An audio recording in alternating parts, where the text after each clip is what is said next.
First time mo ba mag-register sa PPSR? Don't worry! In this video, ipapakita namin sa'yo kung paano ang step-by-step process ng PPSR registration.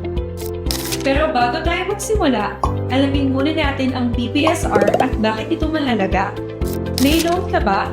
Financing agreement? O gumagamit ng personal property bilang collateral? Then, you need to know about PPSR.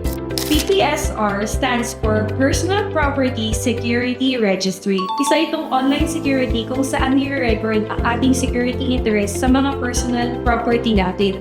Katulad ito ng mga sasakyan, equipment, inventory, at iba pang movable assets. Bago mag-register, ihanda ako na sumusunod.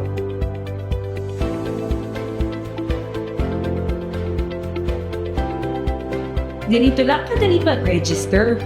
Step 1. Visit the LRA website o Land Registration Authority at hanapin ang PPSR portal o Personal Property Security Registry. I-click ang Sign In, then create an account. Step 2. Accept the data privacy notice and select Individual as your account type. Step 3. Fill out your personal information with your full name, date of birth, and PIN number.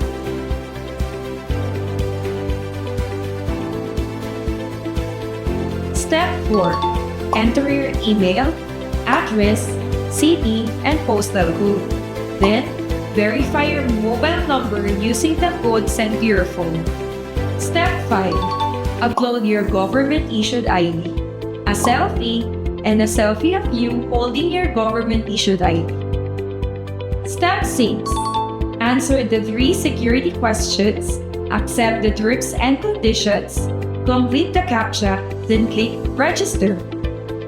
Then for the final step, check your email, click the registration confirmation link, then create your password.